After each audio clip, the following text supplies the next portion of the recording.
someone like Jelly Roll, he's like, man, I've been beat down, battered, jail. I got, let's look at the man. He got tattoos all over his face. You can just tell he's had a life. Super Cannon Plus. Well, the usual suspects. Yes. Joe and Kyle, what's all going on? lined up. Back at it again. All we're missing is a plate at the bottom.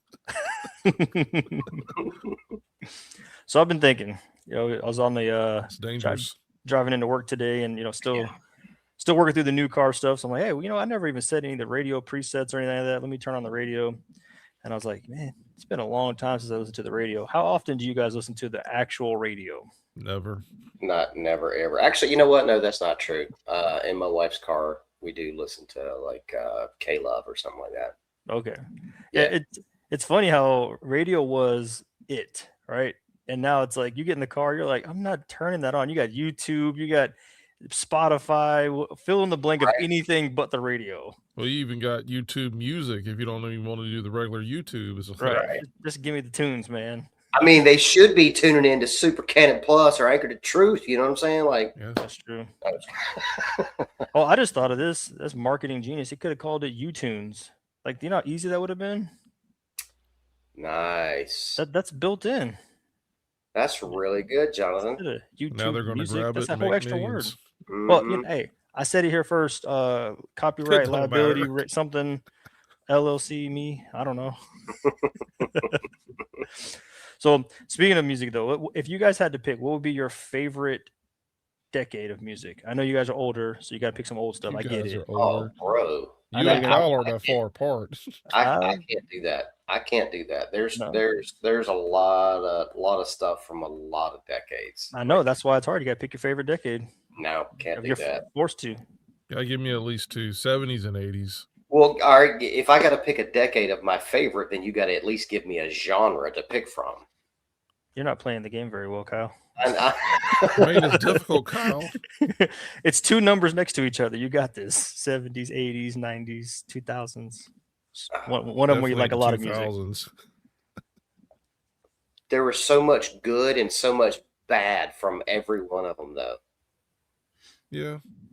Popular music-wise, I mean, think about this. In the 70s, you had some 70s was... That's Sample awesome City. Yeah, some really awesome rock. Yeah, everything in rap, period, ever that has existed since the year 2000 minimum is sampled stuff, right? I mean, then you had disco, and hold on a minute. Look, I don't want to hear about your Saturday Night Fever, okay? No, man. That's when mom just put a cold compress on your head. You got Saturday Night Fever, boy.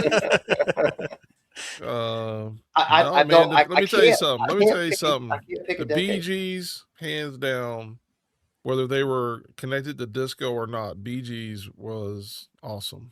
Mm-hmm. So I don't want a blanket statement. Disco. Now, a lot of disco was goofy. We would have never been friends by then, just so you know. Yeah. Would have been better off. We barely are now, so.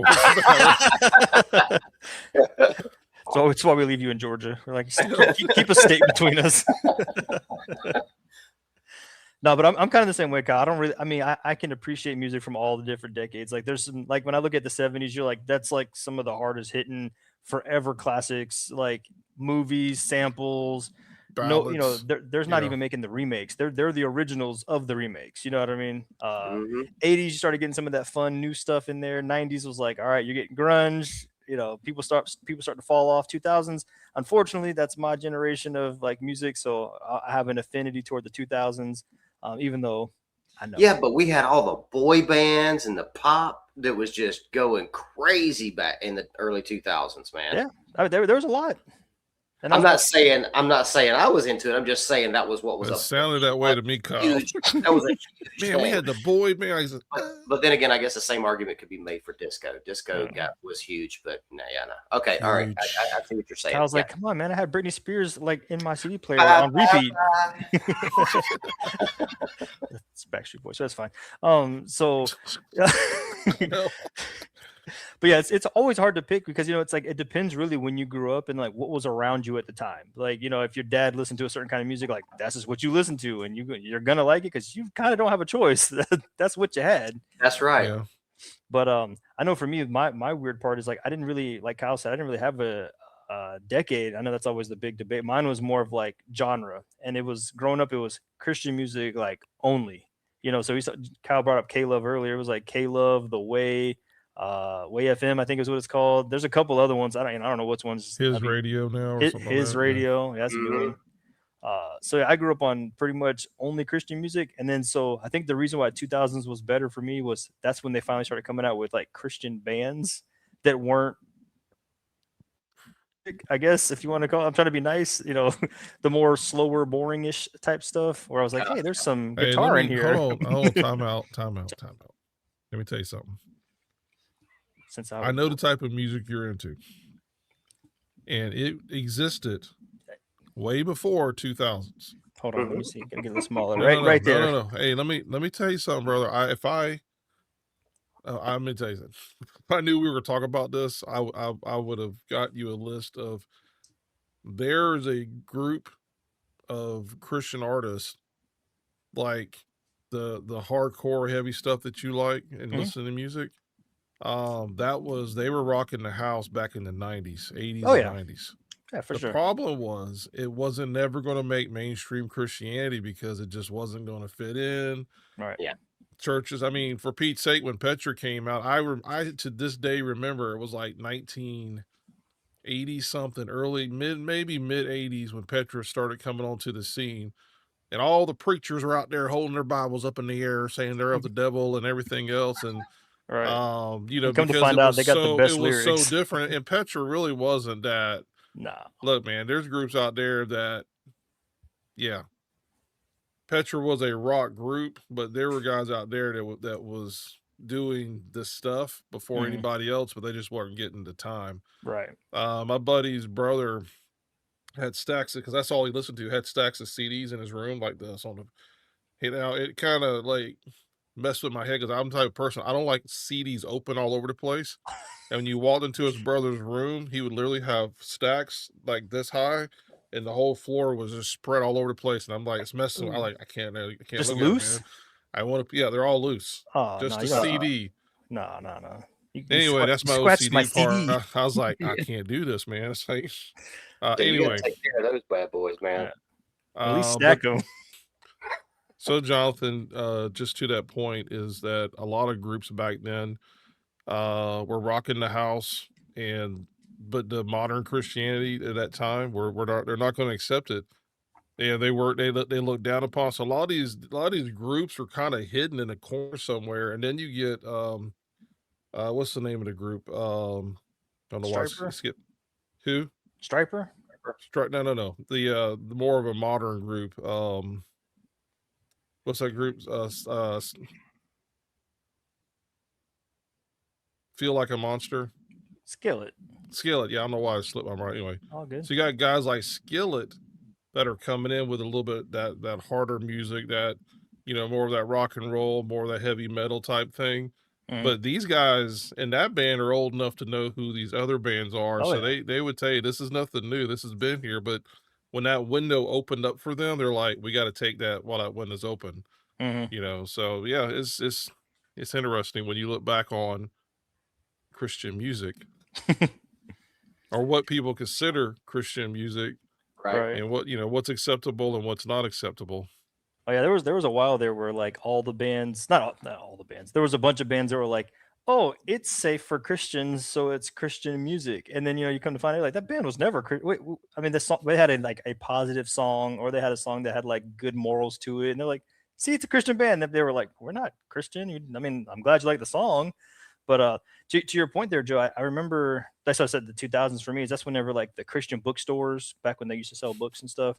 And they used to sold all kinds of stuff there, man. Yeah, in the name well, of Jesus. Books were actually a thing. I don't know if you guys remember. It's like the thing you open up with like crunched up leaves all pressed together with ink on it.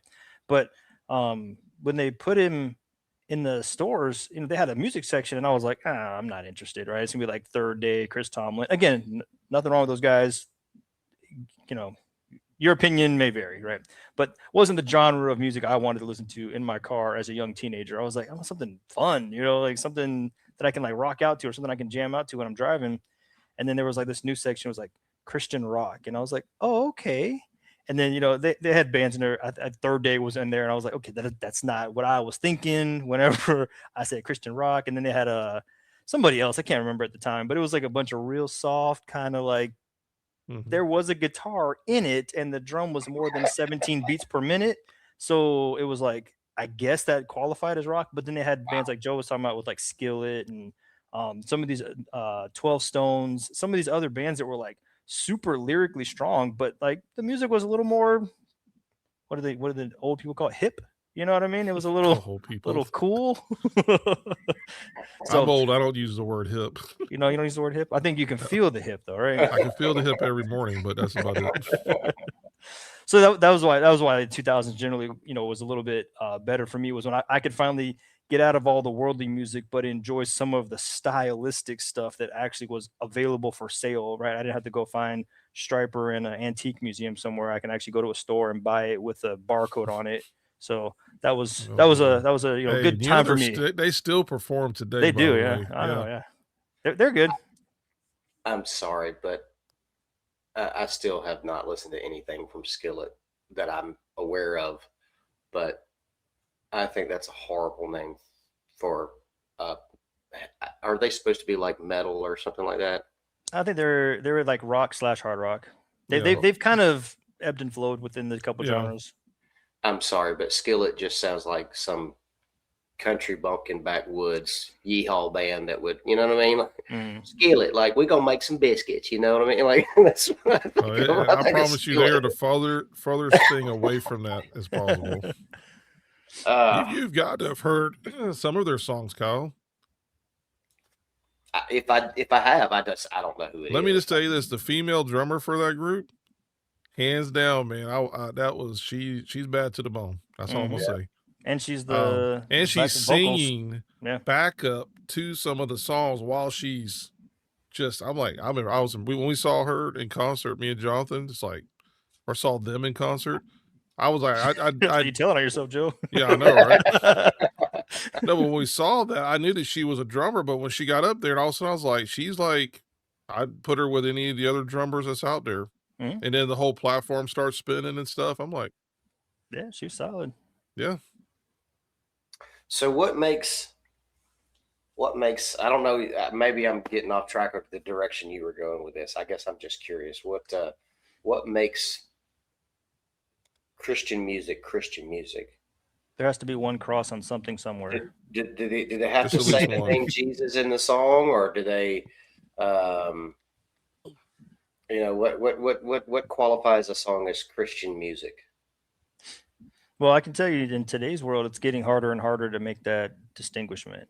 A lot of the bands and a lot of the artists are very seemingly kind of going back and forward in and out of Christianity of like, well, I'm going to produce for this market because that's a way into the industry and that's a way to get my name out there. And then once I get popular enough, I'm going to kind of go back into the secular world. So it's been harder to put like an official label on it. So it's almost like that CD or that song, it would be considered Christian, but then like the artist as a whole, it's harder for them. There's less and less of like the non-contemporary praise type music that sticks in that Christian category. But I would say it definitely would depend on like the life of the people, their public profession. A lot of the guys are like, we're not Christians, or we're Christians, but we don't make Christian music. So they would have to say like, you kind of want to hear them talk about it. Like, hey, yes, we are Christians. We're producing music for Christians with positive and encouraging lyrics. And we want to, grow this community. I think that's probably the biggest tell for me, is more of like who the people are and what they admit to. Joe, what's your take on that? I have a thought, but I wanted to get y'all's opinion on that. About what makes it a Christian? Yeah, what makes music quote unquote Christian music? Well, I think a lot of it has to come down to their declaration of who they are, like anything else. Like, throughout the years, many years of listening to Christian music, quote unquote Christian music. Back in it was probably the 90s, somewhere in the 90s, what we call the crossover with Amy Grant, Michael W. Smith crossing over to mainstream music. And then you had other groups out there they got very popular at the time. That and some of the groups would say we're Christians who sing in a band, and then some of them would say we are a Christian band, or and so really a lot of it just has to come down to what are they called? What is their declaration? What are they actually calling themselves? And in my mind, I'm older than you guys, been around a lot of music from gospel to, I was just looking up Petra right now. You guys know who Petra is, right? Mhm. You heard of them? So I knew they were old, but they're almost as old as I am as far as when the group formed. Because I was born in '71, and this group formed or got together in Fort Wayne, Indiana, in 1972. And they've been and there they fall under the classification as Christian rock, hard rock, contemporary Christian music. And so it even says in here, it says they broke ground at a time when Christian rock was controversial. Using rock music to reach younger audiences, their albums in the 1980s and early 1990s consistently topped Christian charts and sold out arenas. I ain't gonna lie to you, I love some good. Now, Petra Praise is one of my favorite albums they ever did, and so if you never listened to Petra Praise, give it a shot. You may like it, may not like it, I've heard it. but here it's almost a complicated question you ask because of my knowledge and of when you go back to, at the end of the day, this is a business. Okay, at the end of the day, it's a business. Mhm. And so within that business, this is the crazy part. You're going to have people who are in a Christian label who aren't saved. Right. That's a fact. You're going to have, and I know this to be actually, one of the guys did come out, and a couple of ladies. I have my suspicions about some of the older groups or some of the older people out there that they were not straight, and we're singing Jesus songs and people boo-hooing and this, and so some of them have come out and said, yeah, this is who I really am later in life. Mhm. And so it gets to be very blurry once you start understanding and seeing the industry as an industry. And I don't know. I mean, the bottom line is, I guess, is just what I said at the very beginning, is if we were, like, say the three of us had a band, we'd need, like, literally like a church would do, like a vision statement. This is who we are. This is our goal. This is who we want to reach. This is what represents us. And so some of the bands, I think, because they wanted to do a crossover more, would say, that's what they would say, we're not a Christian band, we were believers who have a rock band. Right. Versus that way they felt like they would have more of an audience on the other side, on the crossover side. People are like, oh, this is a Christian band. It's like, no, they're just believers who have a band. I'm like, I don't know. To a certain degree, it's like, what's the difference? Mm-hmm. If you're believers and you have a band, is it not considered a Christian band then? But unless they're just going to sing a generic songs that doesn't really, what I'm saying, they're not about God necessarily. And versus someone that most of their songs are about the Father, or about religion. So Well, anyway, that's kind of where I'm going, is what makes music Christian music, right? Like, just because someone is a believer, just because the lead singer or the entire band is Christian, doesn't mean that they're doing Christian music, right? Right. And does that mean someone who is not a Christian can't do something that is considered Christian music, or someone who has an alternative lifestyle can't do quote unquote Christian music that's aired on his radio and all that stuff, right? Mm-hmm. I mean, we see that happening all the time. Mm-hmm. Does Christian music have to be praise or worship music? And if not, um, I guess I'm just curious where that line is drawn. Like, is it something that brings people to the Father, or is it something that just entertains a certain group of people with certain parameters or barriers up that they're not going to expand into this aspect of the world, right? We're going to put a boundary around what we say, what we sing. That way, we know that we're good with this group. Mm-hmm. It's just entertainment for those that are Christians. But is it Christian music? I guess I'm just curious what makes music Christian, because here's an example.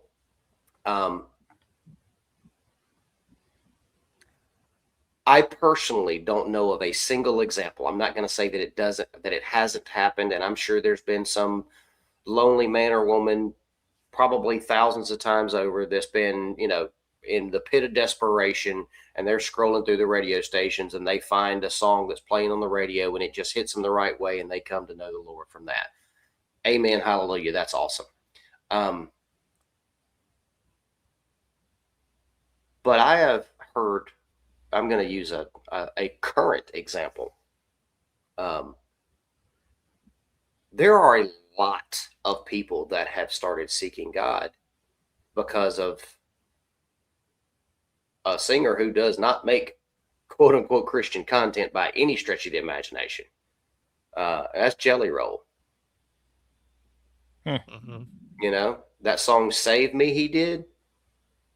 I don't know if y'all have heard it or not. Yeah, I have. But there's a lot of people that really started looking at their life differently, coming out of all kind of addictions and all kinds of stuff, and then turning their life over to the Lord. I've since learned, just saw something not too long ago actually, where I guess he's doing I guess they come out with a new Star Search or something like that, and he's one of the judges on Star Search. And one of the artists, one of the people who got up on stage or whatever, he had this back and forth. Jelly Roll had this back and forth with the guy, and he was just, praising God and just saying all kind of amazing stuff, right? By the way, it was really kind of crazy too, because this lady, I don't remember her name, but Teigen or something like that. Chrissy Teigen. Chrissy Teigen, I think is her name. Yeah. She was rolling her eyes and didn't want nothing to do with it, because Jelly Roll's over there talking about Jesus and all kind of stuff, right? Yeah. So, some changes have happened in his life. To what extent, I don't know. But he made worldly music, and there have been thousands come to know God because of that. Versus, I don't know of anyone, definitely personally, but I couldn't quote a story from anybody that I've heard about somebody coming to know the Lord because of a Michael W. Smith song or an Amy Grant or whatever. All of that music just seems to be entertainment for those who are already part of the group. You know what I mean? Right. So I guess that's why I'm curious. What is the defining lines of Christian music? Is it music that draws people unto the Father, or does it have to have some specific guidelines? Is it praise? Is it worship? Is it, that kind of thing? Because I would say most quote unquote Christian music fails at that a lot, hard, where I can point to some secular music that does a much better job of that. So I don't know. I just think that's that whole dichotomy. I think that's just really, really interesting. How that plays out. Well, I think that's why like I really appreciate a lot of these modern, and air quote, Christian artists that are coming out with rock albums, metal albums, dance music, rap, hip hop. They're coming out with genres that people in the world listen to, right? But the lyrics are spot on, right? But the problem is, it's like everybody, they get their little bit of fame, and sometimes they kind of sell out, or their lyrics get real watered down and stuff like that, and that's unfortunate. But like, there's artists, and I'm trying not to use too many names, but there's a prominent rapper who made it pretty big and then kind of went mainstream for the most part, but still seems to be holding on to some of his roots. And like, tons of people were like, I never listened to Christian music until this guy came out, and his material, his his beats, everything that he was about was very strong. And people were like, "Hey, I can listen to this out in the world, and I can actually show my friends this, and they want to listen to it." And now they're singing, Jesus is King, not even really kind of fully comprehending that it's this influence that you're getting in your life that's now not money, drugs, and sex, right? Mhm. So it's just interesting to see like how, like you said, and Joel, you said it too, it's very nuanced in the conversation. I know Mhm. at the basis of it, it's who's the performer and what are their personal convictions, and then who is their target audience. If your target audience is to get big, to make $1 million, and to, be on stage one day with your favorite secular artist, maybe that's not the right motivation. If that ends up being where God takes you, awesome. And in an example of that, another artist, first name female, first name Lauren. Mhm. She had a huge, I mean, I'm talking prolific growth, like out of this world. People all over loved her, Christian, non-Christian alike. And when she was given some opportunities to really like get asked the hard questions and to share her faith, it was kind of like, well, it's not my place to judge, and I just love everybody, and it's all about me just getting my music and my energy to people. And you're like, Womp womp. God gave you such a big platform. And even if you never sold another record after that, maybe that was your purpose to be in front of that crowd to say those words that they needed to hear. A strong Mhm. believer that says, I live by the convictions that I actually say that I preach. And again, I'm not condemning her or her rationale, her reasoning. Who knows? Maybe she got nervous and got cold feet. I don't know, right? We all pray that we're bold in that moment. And it's, who wants to be in opposition to the world? It's a hard place to be. But it's too many stories like that that give me pause. I'm like, well, who's a Christian artist? Well, I wanted to count you in that category, but you had your shot.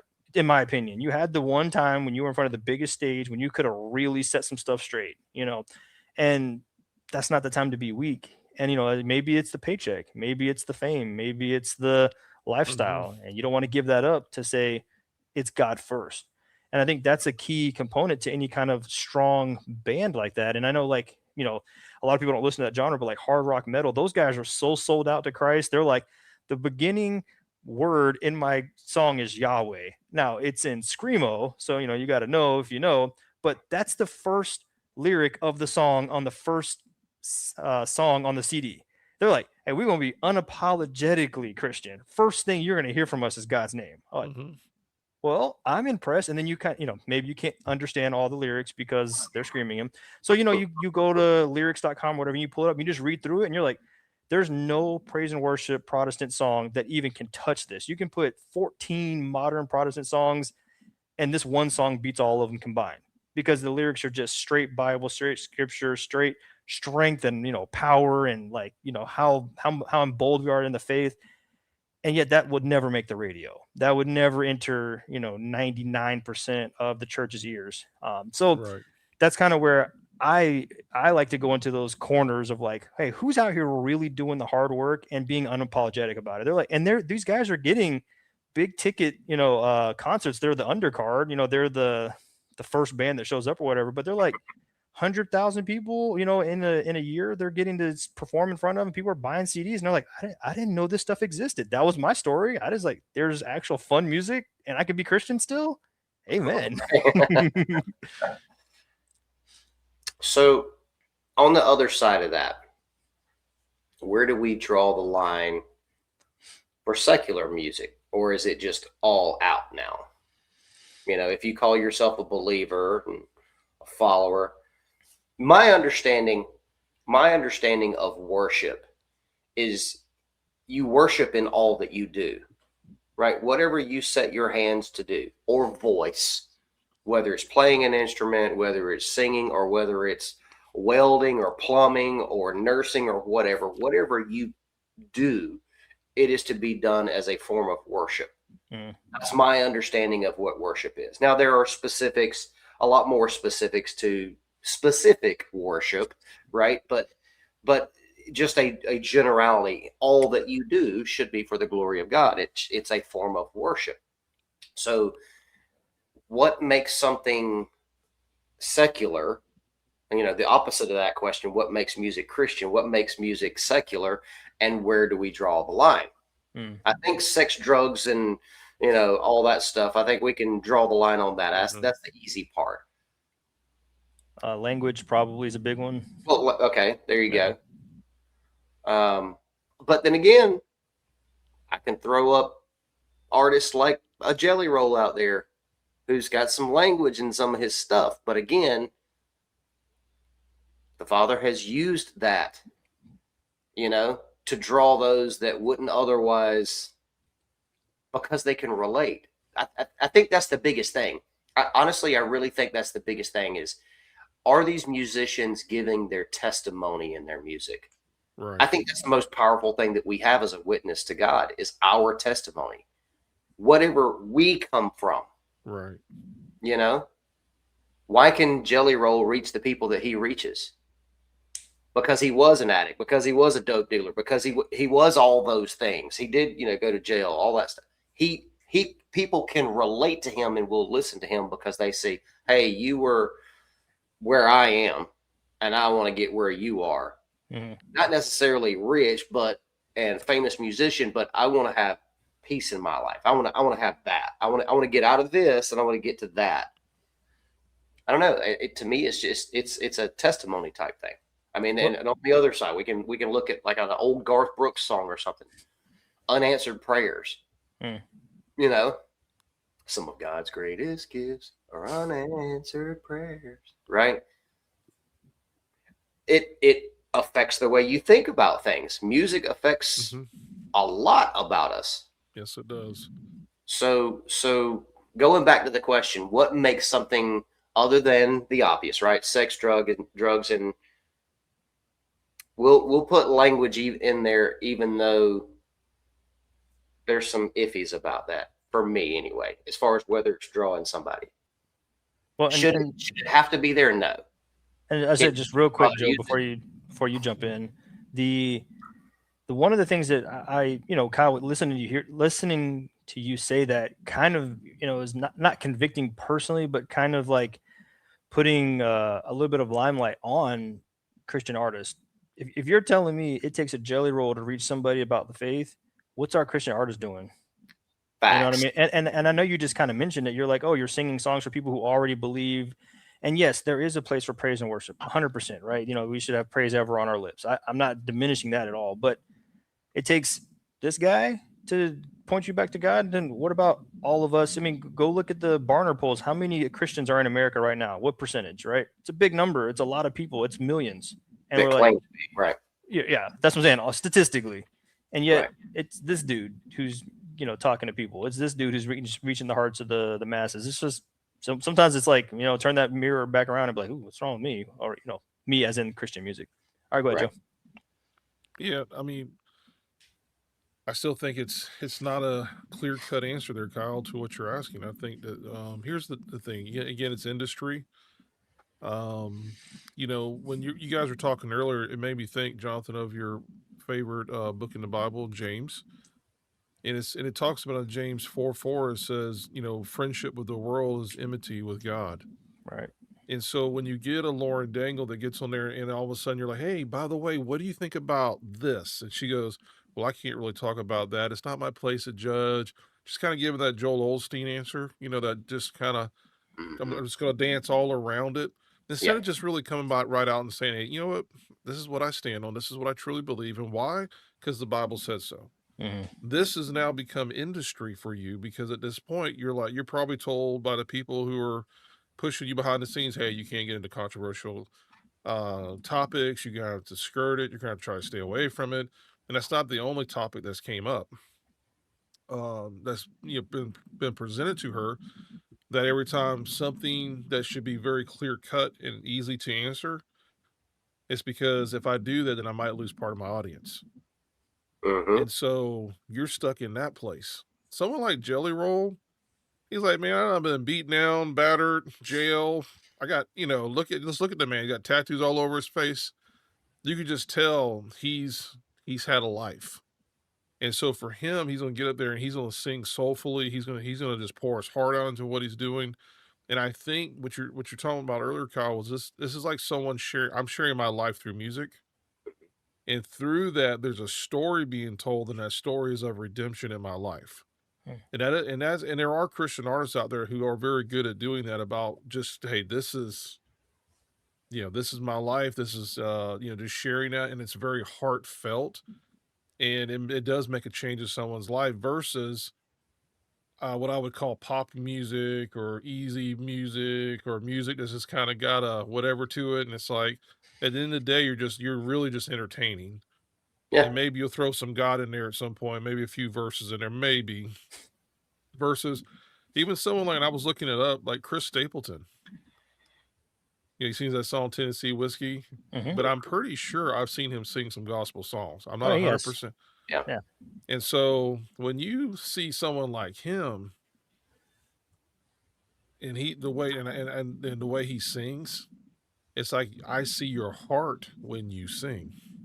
I see this they call the soulfulness, comes out and all that. And so I think that when someone can literally say, hey, when you can open yourself up like that and say, hey, I was at the bottom of everything and my life's gotten better because of him, because a lot of people, guess what? The majority of people, whether in the world and even saved people, will tell you, if they're going to be honest, man, I can relate to that guy. I can relate to that woman, whoever it might be. And so it's a very blurry for me. It's very blurry. It's a very gray area. It's a very like, even with let me tell you something, man. The stuff that I've studied with the Christian artist labels, they're owned by Sony. They're owned by all these major corporations Yeah. that promote everybody. Mm-hmm. They're signing a contract with these entities. They're entering into a contract with them, a covenant with them. Mm-hmm. So as good as Skillet's music is, and I love Skillet. I mean, when we're working out in the gym here on the property, man, we'll crank some Skillet up. We'll crank up some different songs. Just we're not going to be listening to Barry Manilow while we're. For those who know who Barry Manilow is, we're not listening to Barry Manilow while we're trying to push weights. What's that? Ever. We're not ever listening. Not even ever, yeah. Not just lifting weights. We're not ever listening to Barry Manilow. Okay. Just don't show up at my house at 4 o'clock. I'm just kidding. I write the songs. Never mind. But anyway, here's that part, Kyle, this is the area most people don't look into or venture into, is that this is Satan's playground. Bottom line, you take someone like a Katy Perry who starts off as a Christian artist. That's let's just lay it out there. She started off as a Christian artist. Mm-hmm. As soon as she crossed over, oh boy, did she! Yeah, she also said that and if you listen to her songs, nothing against Miss Katy, but they weren't all that. They were, but for a lot of these artists, and she said it, and she kind of, maybe sounds like she's kidding a little bit, but I don't think she is. She literally says she sold her soul to this industry. This is that if you're going to walk that line in this industry, you're going to have to walk a tight line.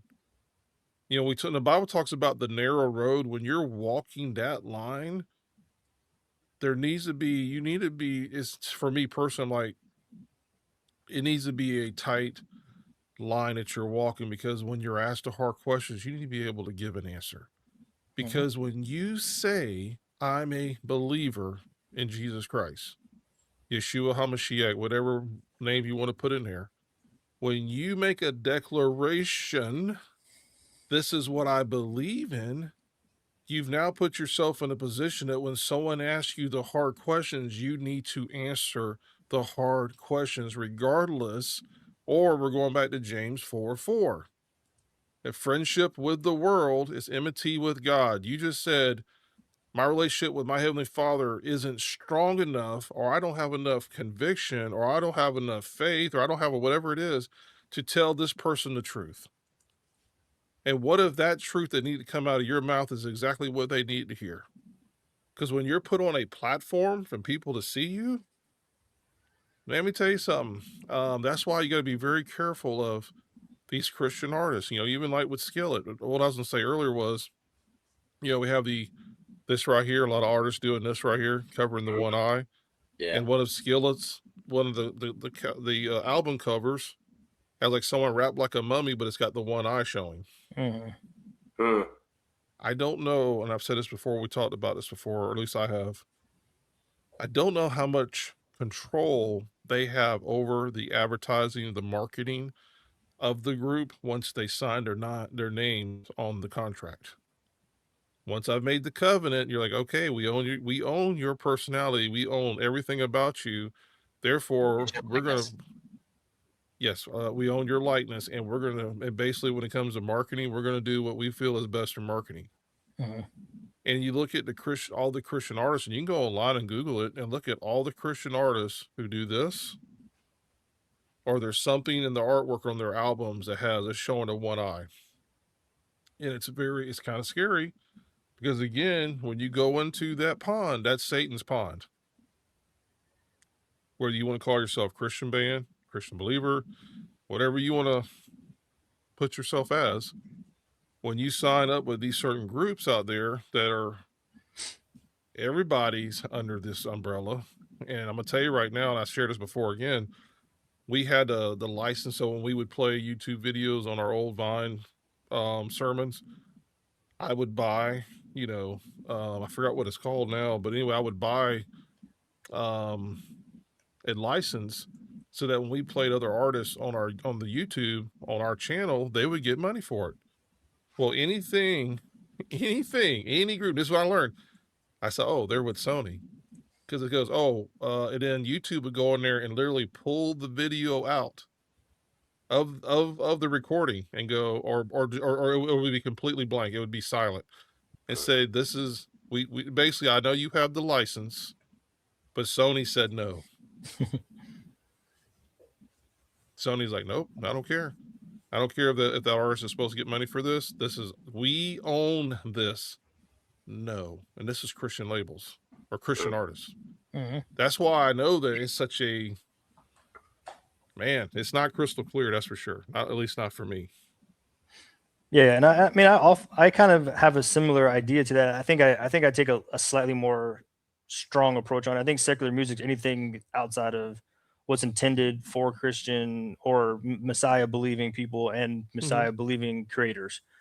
So secular is just everything else, right? I mean, Right. if we're gonna call it what it is, secular just means from the world, from a non-biblical based perspective. Now, there's a ton of stuff in this weird gray area. Don't get me wrong, where it's like, Mm-hmm. hey, we're Christians, we make good music. It's not really marketed for anybody. If it gets picked up on either side, we'll just kind of go with that. But then there's so much controversy right now in the world. Like, I'll just use two examples, and maybe if you guys know these, I don't know. But like DMX, Kanye, some of these guys have come out with very strong Bible sounding, looking, acting songs. Mhm. Was it one DMX? Lord, give me a sign or something like that.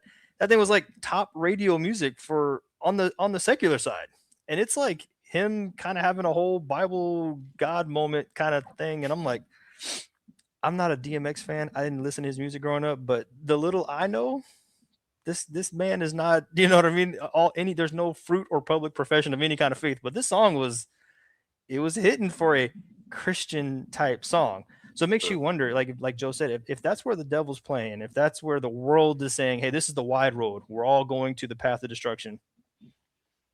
Why release that song? Why was that allowed to make it on TV and make millions of dollars? It just makes you wonder. Hey, we're going to introduce you to this artist. You're going to like his sound, and then you're going to listen to the rest of his music. I don't know. It just seems weird. And there's lots of crossover people like that where they're kind of big, and then all of a sudden they'll come out with a Christian album, or all of a sudden they'll come out with a Christian song. And you're like, what's that about? And maybe it's their heart crying out. Maybe it's them trying to escape, somewhat the lead singer of Korn, not lead singer, the bass player, backup singer of Korn, Brian Head Welch. He came out and saved a bunch of recently. Now, actually, the whole band. I think so. I didn't know about the whole band. I knew a lot of them though. Yeah. Which, I mean, Jonathan Davis is really outspoken now about it. Really? Yeah. Yeah. So I mean, and if you know anything about that band, yeah, I know, right? What? But at least you could say for them though, and especially for the what was the bass player's name again? Brian Head Welch. You see a changing their lives. Oh, huge. Yes. Yeah, so Yes. there's fruit now, and that's why I call it Satan's playground, because a lot of these guys, there's actually a lot of old rockers who got full blown saved later in life, because they're like, man, I've literally seen the Gene devil. Simmons. I've drank with the devil. I've smoked with the devil. I've done all these things with the devil. At some point, you realize once you got used and then thrown away, or a lot of these guys unfortunately end up passing away. Hmm. But for a lot of them, thankfully, they've woken up and they're like, if you're real, then he's got to be real. And a lot of them have like 180'd Hmm. in their lives because of that. And like I said, there's a big I don't want to say I call it a push, but maybe a lot of people feel comfortable coming out now. I know like the guy, I don't know if his name is Alice Cooper, but that guy, he came out as Alice, yeah. saved. Is his name Alice Cooper? Oh, that's the band name, right? I mean, his No. name It's is Alice in Nels. Chains, No. right? Okay. So you're talking No, about? that is absolutely not correct. Alice Cooper is the guy you're talking about. Yes. Yeah. What Is was that his his real name? name though? Yes. Yes. Oh, okay. But the name of the band was and if you hadn't got me Oh. on Alice in Chains, I could have told you, but I just totally lost it. I don't know. I didn't listen to that music to begin with, so Right, so I'll I have call no it. idea. What do you mean you listened to Skillet? You didn't listen to Alice Cooper? No. Let's see. Alice Cooper looked like the devil, my friend. Oh, That's I think because look, he got tired of putting eyeliner on every time he performed, so he had it tattooed on. do you really? Yeah. Oh, I didn't know that. Like I said, There's actually- I just heard the there's- story because of the Christian part. If he wasn't Christian, I wouldn't know who it was. There's actually a lot of artists that do stuff like that. Hmm. Oh, come on. What band was he with? Hollywood Lord. Vampires. I'll tell you here in just a second. Joe, you got it? You gonna look it up? Yeah, I'm looking at it right All now. right. Well, while we're looking that up, so we don't keep you guys in suspense, the other thing I have issue with, is like, yeah, we have this distinction between Christian and secular, and then like the secular bands will do what secular bands do, and we kind of don't care. We don't really, it's not that they get a pass. That's the world. The world's going to do what the world's supposed to do, which is live in sin and live in opposition to the Father.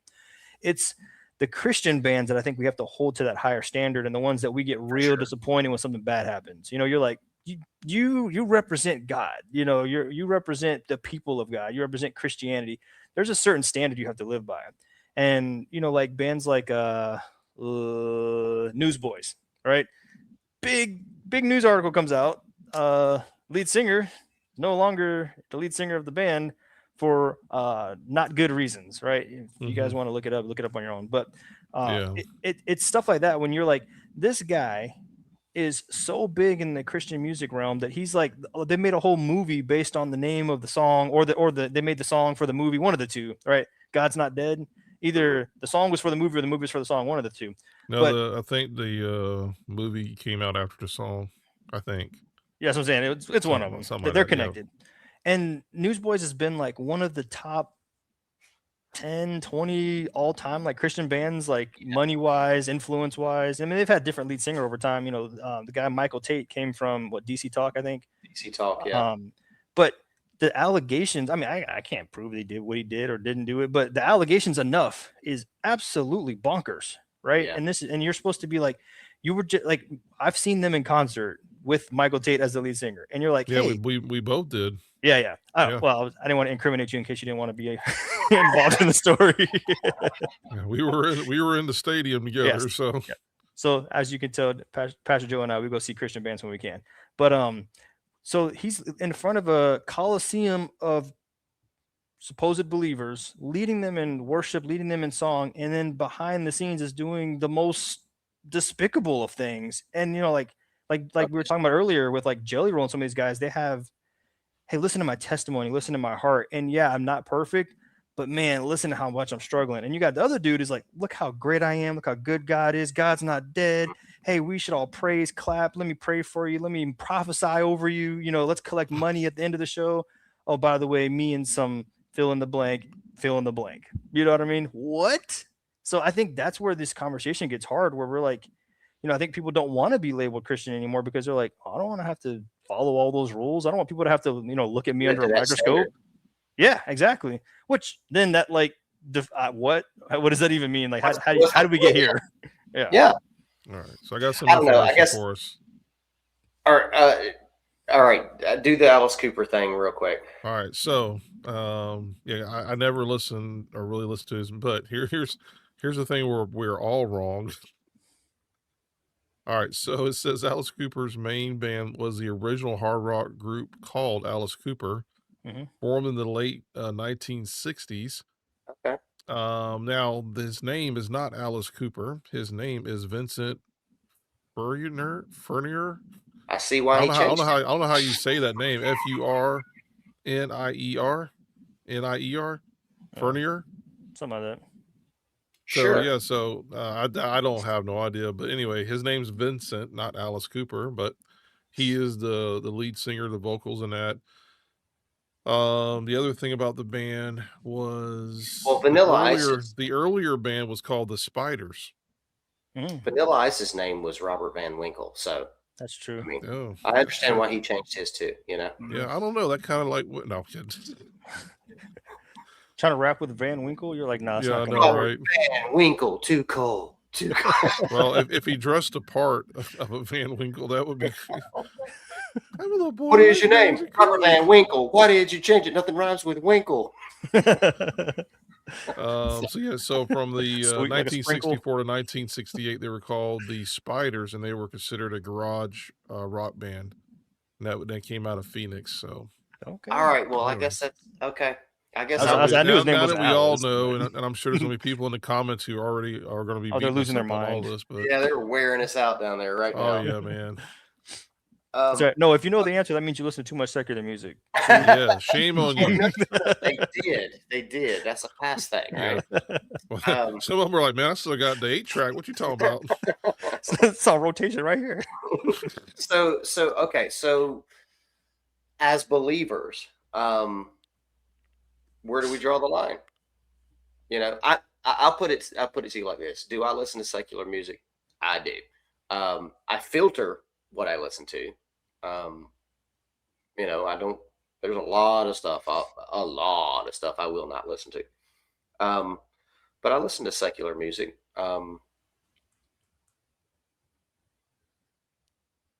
I guess I'm curious what y'all's opinions are, and everybody listening. I'm curious. You know, where do you draw the line? Or is there just a hard line? If it's not on K Love, I'm not listening to it, kind of thing. You know, what's the line there? You know, what's And the see, again, I example? think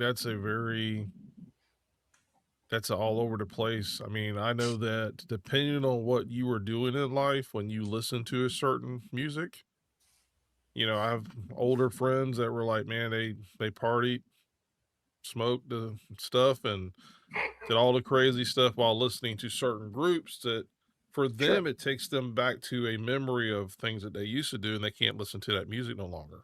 And they shouldn't. I would agree with that. Right. So that's what I'm saying. I think for everyone, it could be, you know, for me, I was a good kid, got saved when I was 14. So I can listen to any music. I don't have a bad experience with, all that stuff. But I remember working around some older gentlemen. They're like, hey, you mind if we don't listen to that because it reminds me of a time. I say, hey, no problem at all. And it may not even be the fact that they were doing something. It just could have been a bad time, just a bad time in their life when those certain songs are being played. But I think, from a spiritual standpoint, that's where you have to really look into yourself. Why am I listening to what I'm listening to? And, what am I getting out of this? If it's anything that's, is it something I could play or, around my friends or around my family or around my church member? Is it something that I would be embarrassed? Oh, you listen to that? Oh my gosh. I don't know. I think it's just, again, it's an individual thing of where you draw the line at and where you're at. Yeah, well, and so Kyle, I'm kind of like, I'm the actual goody two shoes when it comes to music. I really personally try to like never listen to anything secular if I can help it. Like if I like have a band and I can find it and it's not secular, I'm like, cool, I'll listen to it or at least give them a chance. Now, I still try to weigh them out. Like there's bands, I don't know if remember like when POD first came out, they were like mega sort of Christian, and then they've been kind of sort of Christian-ish like the whole time, and then they come out with a song and they got like a bad word in it, or they get an interview and they're like, faith sort of, and like, well, then my listening to you has gone down by a lot, or I'll listen to the CD when they still had a lot of good themes in it, where some of their newer stuff's a little darker or whatever. And I'm just making it. I haven't listened to anything recently, but I think it does depend on again, it's just the band and their messaging and what they want, what they're choosing to represent. But I also take a weird other stance. I'm not a big fan of the K-Love, Way FM and all that. Like those are kind of a line that I cross off in a lot of categories. A lot of the music on there is not really fitting for me personally. One, it's either stylistically not my jam, right? I don't want to cry and kiss Jesus on the mouth or anything like that. You know, like the song "Sloppy Wet Kiss." Just not a fan. I don't know who's doing that. Maybe the ladies like it. I don't really want to personally. Um, like a hug, like a super cool handshake. It'd be cool if we had like a fun, like, one of these or something. I don't know. Yeah. But, just I don't want to be in a wedding dress. There's a lot of like lyrics, there's a lot of imagery that doesn't really meet me as a man, and Right.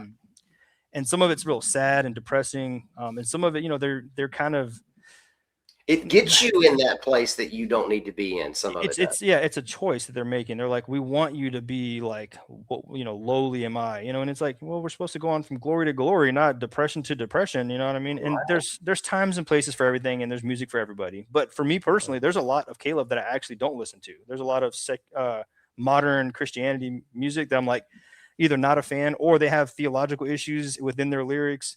And we can get into all Trinity debates and who the Father is and all that kind of stuff. We can get into some of the churches that sponsor these groups and what do those churches represent and what are they doing in their lives. They're like, oh, this is a good Christian song, but the church, they're sleeping on somebody's dead grave to try to get more Holy Spirit. And I'm like, that's not okay either.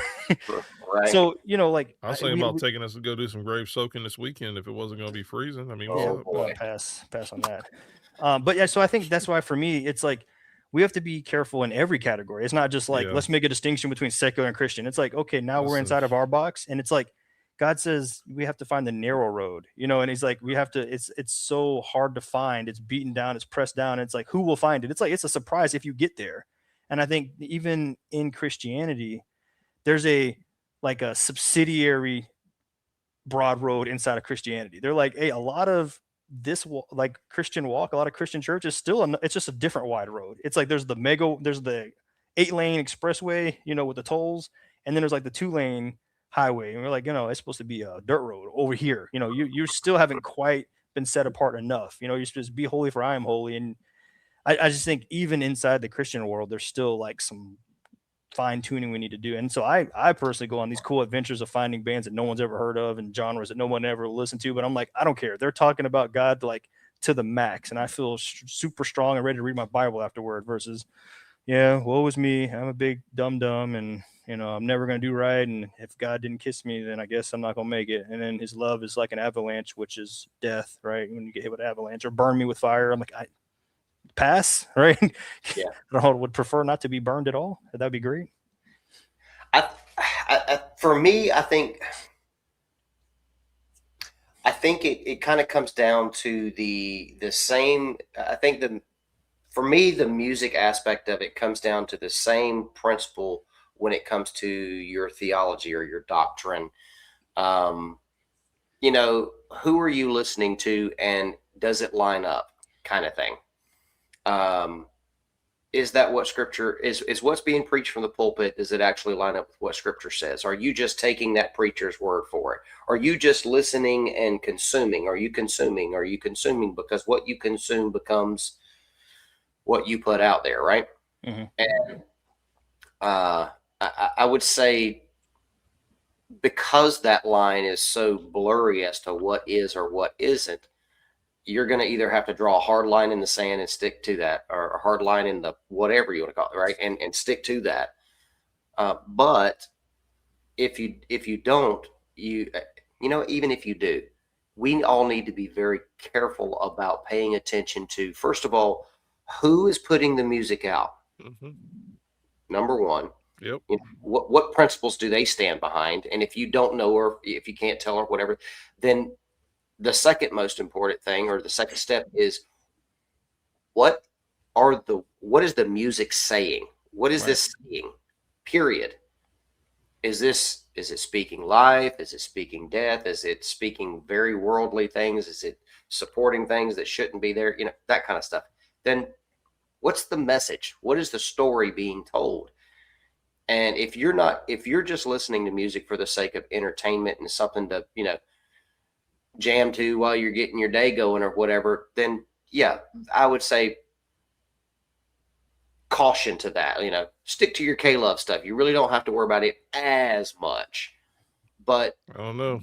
if this is something, if this is music that you're, this is a constant for you, then yeah, maybe pay attention to the lyrics. Maybe pay attention to what's being said. I mean, it's unreal. But The stuff that's Kyle, being I like said. the beat, man. I don't even listen to the lyrics. Exactly. Most people have no clue what's being said in these songs. I mean, for Pete's sakes, Well, I bet you there's a ton of people out there listening right now that's heard of some Black Hole Sun, right? When did that come out? In the 2000s or whatever? Early 2000s? Early 2000s, if Early not 2000s, late 90s? 1990s, yeah. Yeah. Black Hole Sun. That was the jam for the longest time, and you can listen on any classic rock song. 94. 94, okay. Wow. You getting old, Kyle? Mid-90s, wow. You can listen to any rock station out there nowadays, and have that song being played regularly, right? Mm-hmm.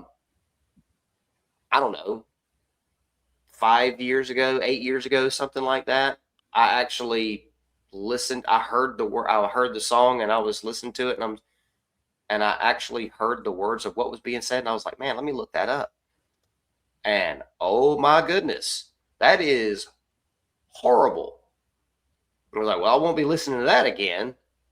And it made me really realize that, man, I really need to pay attention to what's being said in these songs. Because, I mean, you just hear something that you heard from your childhood or whatever, and, you just start jamming to it. You have no idea what's being said. Mm. There's all these hidden messages and double entendres and, language that's being used in there that you don't even know is being used. Yeah.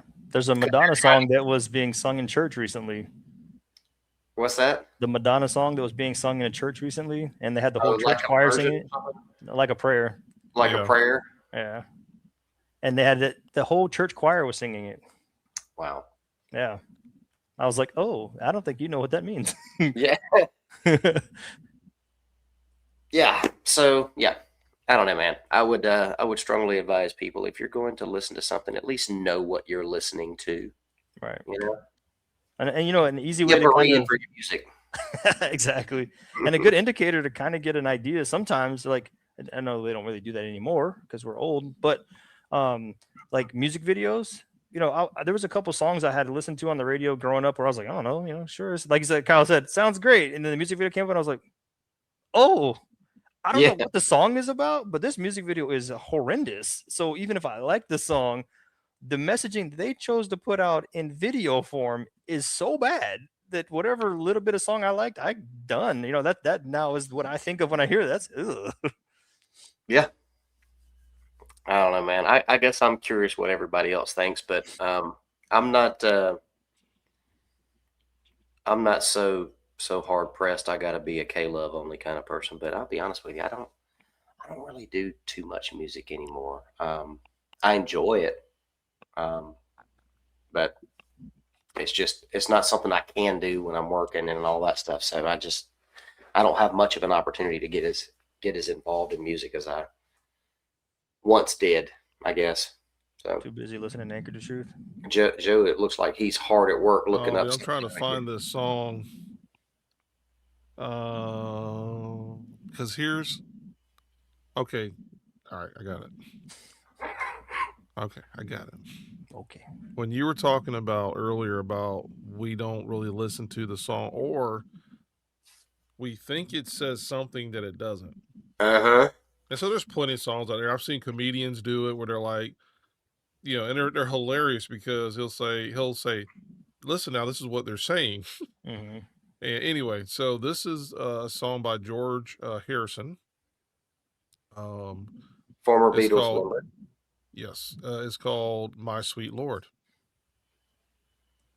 My sweet Lord. I can't sing it, of course, but it says, "I really want to see you." Let me see. I'm gonna pull up. Let's see if I can get the. I'm gonna pull up the lyrics for this. I want people to hear it because when you listen to it, remember there was a time in history of early, or let's say 60s, 70s rock where they called the Jesus movement. Mm-hmm. And so a lot of people were singing religious songs, secular bands that were singing about Jesus, or you think that they are? You think that they are? There was a lot of new agey stuff All right. rolled into there. Wasn't it a Jesus Revolution? Yeah. That was the Yeah. movie they made about it, right? Yeah. Yeah. Well, I think Yeah, Joe said about the Lonnie Jesus Frisbee. movement. Yeah. That was Hold great. on. I'm just going to pull his lyrics up because I've sang this song thinking, oh, it's talking about Jesus, talking about God. You know what? You gave a perfect example. The Beatles. That's an example, right? Lucy in the Sky with Diamonds. What was that song about? Oh, Have you heard the song, Jonathan? I knew this, but I don't remember now. Lucy in the Sky with Diamonds. There's I not a heard it. bad word in that whole song. It's a song about LSD, for Pete's That's sake. right. Yeah. Oh, nice. You Good know, choice. but they had to get around the Well, they had to get around the I keep wanting to say SEC, but that's FCC. FCC. Thank you. Yeah. Football's on the mind. Yeah. They had to get on the FCC. You know, Roll Tide over there. No, absolutely not. Not never ever. I figured I'd get a rise out of you. Oof. I'm gonna get this. Well, you still can't pull up the lyrics. It's telling me that it's copyrighted. It won't pull it up over here. Let me see something. Voss? Dude, pull up the karaoke version of it. I'll tell you. Yeah, I know, right? What's the name of the song? My Sweet Lord. My Sweet Lord. Well, Lord always means the Father in heaven that we serve, right? All right, here we go. I got it. Okay. All right, so it starts off, my sweet Lord, my Lord, my Lord, I really want to see you. I really want to be with you. I really want to see you, Lord. But it takes so long, my Lord, my sweet Lord, my Lord, my Lord. You really thought that one through for the lyrics, huh? Yeah. So when you get further down in the song, so we're like further encouraging anybody to look this up. So I'm not gonna do all the lyrics in it, but it's basically repeating that through the whole song. That mantra. So when it gets down to the bottom or the ending of the song, this is what it says. So it starts saying, my sweet Lord, hallelujah. Mm-hmm. Right? And it does that multiple times. When you get past all the hallelujahs, it says, my sweet Lord, Hare Krishna. Oh, great. So you're singing a song, his Lord that he is speaking about is Hare Krishna. And it repeats it 1, 2, 3, 4, 5, 6, 7, 8, 9. Just gotta drive it home. 9. It's like 9 times it says that. Then it gets into some really weird stuff. Guru Brahma, Guru Vishnu, Guru Devo, Mashawara, Guru. Don't even try to pronounce those names. Yeah, I did. So it starts getting into, and then he just at the very end of the song, he just starts saying Krishna, Krishna. But it's blended in such a way that when you're listening to it, your mind, like the first time I heard the song, oh, this is cool. From the 70s, they're speaking. I'm over there singing the song. I remember at one point, and one day it hit me years ago. I went, did he just say what? Because for some reason, I just heard it clear. I was like, did he just say what I thought he said? So I went back and researched, and sure enough, it's like he's not singing about Jesus. He's singing about a whole different God. Right. But how many people really didn't pay attention to that? How many people thought because it was during that season of rock and roll back then that it was the Jesus Revolution, you know, all that stuff that's going on. So you just kind of slide one of those in there, and everybody, you know. And I'm not sure, you know, when you go back to the other real popular song that Disney's used, Spirit in the Sky, it's a very catchy tune, man. That one's great. Yeah. So you know, and then you start listening to it, you're like, I wonder if they're talking about the same person that I'm thinking, or are they talking about the spirit in the sky? Who's the spirit of the sky, of the air? Right? Could it be Satan? Well, and to your So point there, like with Lord, you know, like everybody just kind of throws that out and they think, oh, that means God, the Yod Vavhe, the Yahweh, Yahuwah, you know, whatever, however you pronounce it, you right, know, yeah, your preference, I guess, or what you understand of it. But Lord doesn't ever mean that. There's no translation of YHVH or YHWH or whatever. Fill in the blank of what you think those four letters are. yeah, None Yoke of and it ever Vave, yeah, translate into Lord ever once. So right. those aren't the same letters, same words. You can go from English, Greek, 45 different languages. So every once in a while, you're like, where does name come from? And why is it being used here? And why is it being replaced in the Bible 6,000 times? And then why does the world feel so comfortable using it all the time? So I say this to say this. So this is going to be if I had my pastor hat on, I'll just pretend like we're wearing my pastor hat. I don't care what label a group says that they are. Mm.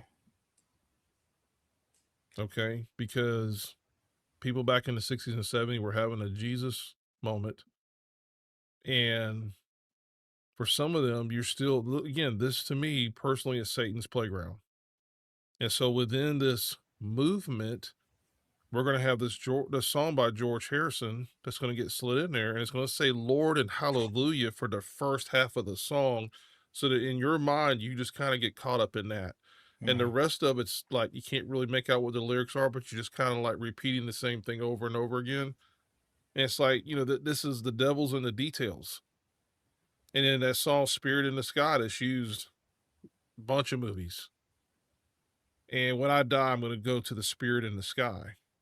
And it's like, said the Bible never, one. But what the Bible does say is he's the prince of the air, right?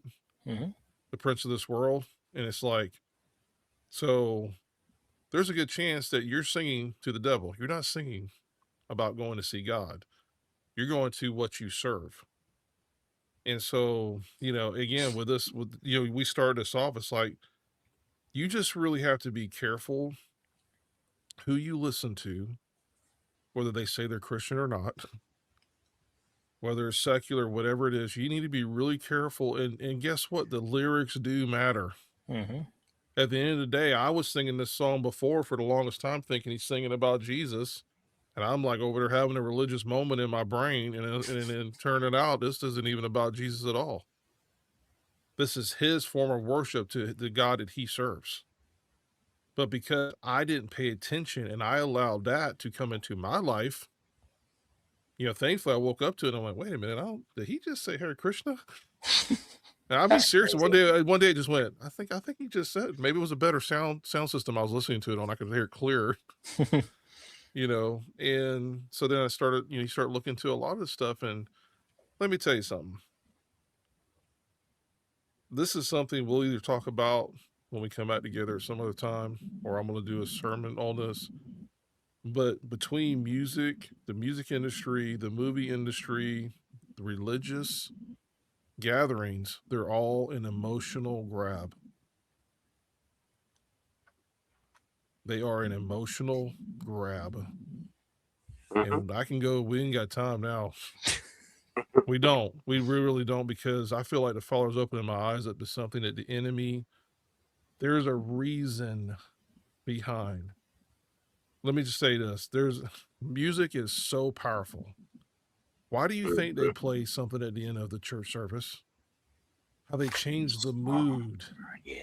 Someone's over there playing it. And I'm not saying these are wicked people. I'm not saying they're evil.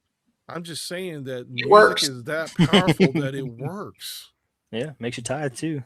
Yeah. When I do an emotional grab on you and I can stir, hey, look, when we go to the concerts and they have the bands come out and they play. And again, I'm not against this at all, but they always come out with the packets for the children, to support the kids overseas. Not against that. I don't Mhm. I don't know enough about that organization to tell you if it's wicked or not. I'm gonna assume that they're doing a good thing. Hope so. But the guy that gets up there and primes the crowd always has a real emotional story. Man, it's an emotional grab on you. Hmm. So we know that these things are very powerful. And so whether it's in a good intent or whether it's in a bad intent, the music in itself is going to do, if you're listening to it and you like it, there's an emotional grab somewhere. That's right. That's the bottom line. Because if it isn't, you're not listening to it. Jonathan will tell you straight up, I'm not listening to anything with a sloppy wet kiss, and all this other. And I agree with you 100%. I believe that a lot of the Christian music's been feminized on purpose again, to appeal to the women mostly, and then to make the men sissies. I'm with you. I don't want to wear a dress, and I don't feel like all the other stuff. It's like, no, nothing appealing about that whatsoever. But I do want to share with you that within the cult, within the supernatural, there's a reason why, and this is why I explained, in my last sermon, I talked about this a little bit. This is why it's very dangerous when we have these revivals. That's an emotional grab the entire time. Well, the thing that happened at the colleges and all that stuff, and they were there for about a month or whatever else, and all this stuff going on, it was an emotional grab. And we have to be very careful with our emotions. And anyway, there's more to it than that. There's something I believe that's on the spiritual side of things. There is an energy, and I'm not trying to get new agey or weird with it, but there's an energy that's produced when we have emotional moments. Period. Joe, anyway, let me. I just got to tack onto that because you're spot on, dude. That there's probably, I don't know how old this song is now. It's probably 10 years old now at this point. I don't know, but Hillsong, they did a song called Oceans. Oh yeah. I don't know. Yeah. Oh yeah, dude. Spirit lead me. All that. Right. Okay. Not once in the entire song does it say Lord, God, Jesus, Holy Spirit, or anything of the like. Not once. How emotional is that song? Oh, I know. I could listen to it right now and still get emotional, even though I'm not even a fan of that group at all.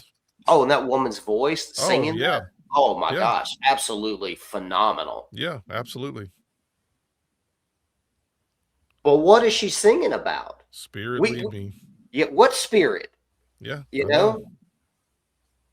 Just saying. There's just so much to this, guys. There is literally a trance that comes over people, and you can have a religious moment at a secular band, going to a secular concert, and have a religious moment. Yep. The group U2, is that right? U2? Yeah. They have a loose Christian believing background and all this other stuff and everything, so they got some songs that are, they got the songs talking about it's talking about Jesus, or at least that's what they said. But multiple people, the point I'm trying to make is, multiple people who have said they've been to their concerts have said they had a religious moment at their concerts. Oh, I don't doubt religious moments. Right. That's my point, is you're having a moment. When we go into, this is why I've pulled back and really had to think, and I haven't really shared this with a lot of people, but now everybody's gonna hear it. I've had to pull back myself to look at, because I feel like that's what the Father's been doing with my life for the last 3 or 4 years. He just tells me, hey, step right here. Now watch. And I want you to learn something. Because this emotional grab, even during praise and worship, puts you almost into a trance state. Okay, there's an emotional vulnerability that's happening in your life right now, and whether good or bad. But when it goes back to what you were saying, what we were talking about earlier, there's groups that I won't listen to ever again because of the theology of the church they're connected to, with grave soaking, praying to the dead, all this other stuff. I'm not going to do it. When you just brought up that song, Oceans, it immediately took me back to, man, I remember being all emotional listening to that song, and it's such a well put together song. But I'm having a religious moment. But what is that? That's the thing I'm looking at. What is this? Because then we'll base everything off of an experience. I'm going to show up to church this week because I want to experience. Ooh. I'm going to show up to get goosebumps all over my arm and have a religious moment and almost go into a transient state where it's like you're hypnotized by this moment, having an emotional grab on your life. And I don't know what we're opening ourselves up to sometimes. That's the scary part. What are you actually opening yourself up to? So anyway, we'll talk about this more. I'll either do it with Devon or we'll do it together. But there's something a lot darker and a lot deeper to our connection to music. That's why when you asked the question earlier, I was like, man, for me, the things that are popping off in my head right now, it's a very gray area. Some of it's clear cut for me, but it's such a convoluted thing with music. It's hard, I think, to pinpoint one exact thing. You say, oh, heavy metal, these guys, this grunge, all these guys. Man, let me tell you something, guys. I am old enough to remember this. Conway Twitty Oh boy. could sing the most sexually charged song in the world, and grandma's over there listening to it, and it's fine because it's country. And literally, people had, if it was country music, it was good. Yeah, it's And okay. that rock and roll over there saying the same thing that Conway Twitty is. Oh, that's of the devil. That's bad. But Conway Twitty come on the old Opry, Grand Ole Opry. Oh, everybody's Yeah. well, it's just Conway Twitty. But did you just hear these tight fitting jeans and all this other stuff he's talking about? But we're giving it a pass. Hey, you know who else got a pass for a long time? Who Elvis. did? Oh yeah. Oh yeah, he still gets a pass. That's what I'm saying. People still kind of put they yeah. Oh, no, wait. Well, They he made a gospel pound album him from the waist down. He's had a good old gospel album. That's gospel Elvis, man.